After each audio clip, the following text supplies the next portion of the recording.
Bonjour à toi, chers spectateurs, et bienvenue pour cette nouvelle critique poussiéreuse, l'émission où on parle de films qui ne sont plus au cinéma et que l'on dépoussière. Si je vous parle de films de zombies comiques, il y a de fortes chances que vous me citiez Shaun of the Dead. Ce n'est évidemment pas le seul film, mais c'est quand même le plus connu. Aujourd'hui, je vais vous parler d'un de mes films de zombies préférés, qui est un film de zombies comique, et c'est en Thaïlande que ça se passe. Ce film, c'est SARS War. Alors comme d'habitude, je vais commencer par donner une note à ce film, et cette note sera 8 sur 10. Alors, avant d'aller plus loin, je vais expliquer un peu le titre du film, parce que possible que vous ne vous rappeliez plus très bien. Donc, à part le fait que ça s'écrit SARS War, et que ça fait référence un peu à Star Wars, un peu, avec la police, vous voyez, un peu, beaucoup même, ça fait référence à Star Wars. Le SARS, je ne sais pas si je le dis avec l'accent anglais, le SARS, c'est le sigle anglais du SRAS en français. Syndrome respiratoire aigu sévère, qui était une de ces maladies qu'on avait chaque année à l'époque. Vous vous souvenez, chaque année il y avait une pandémie différente d'une maladie qui annonçait une apocalypse totale et absolue. Et comme dans tout film de zombies, ils font un virus pour se transformer en zombie, et ben celui-là, c'est donc le SRAS.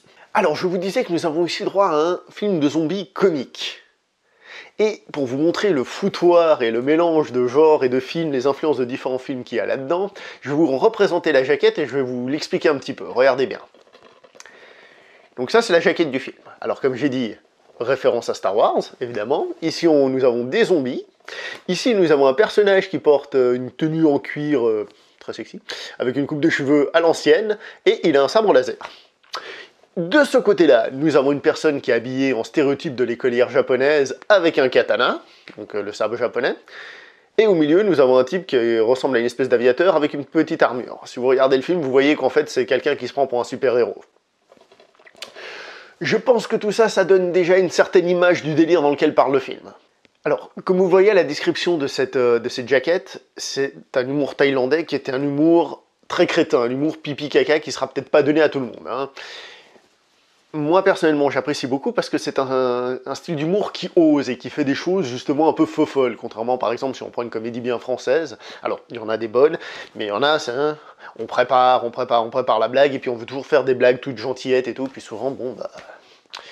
Comment dire ça? Ça fonctionne pas du tout.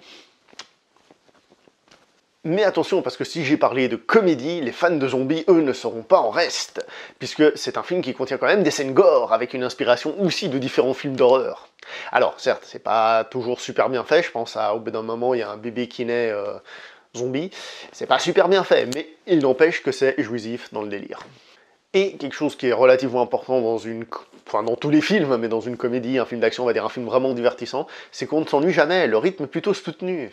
Donc avec ce film, on est quelque part entre la comédie, le film gore, et je tiens à préciser que certaines personnes ont considéré ce film comme un nanar, c'est-à-dire un film qui veut faire des choses sérieuses, mais qui en fait est rigolo involontairement. Pour moi, c'est faux, puisque c'est clairement une comédie qui essaye de faire de l'humour.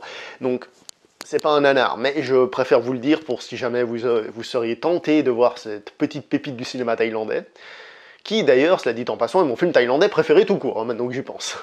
J'en ai pas vu 3 millions non plus, ce qui me permet facilement d'en choisir un. Donc au final, c'est un film de pur divertissement, qui est un pur bonheur à partager, comme disait la publicité à l'époque.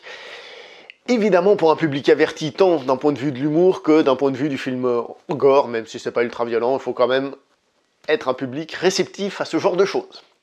Et ben voilà, c'est tout pour la critique du jour, j'espère vous avoir titillé, vous avoir donné envie de jeter un petit coup d'œil à ce film. On se voit dans une prochaine critique poussiéreuse avec grand plaisir. Jusque là, portez-vous bien, n'oubliez pas de vous hydrater parce que sinon ça peut être mauvais pour la santé. À la prochaine!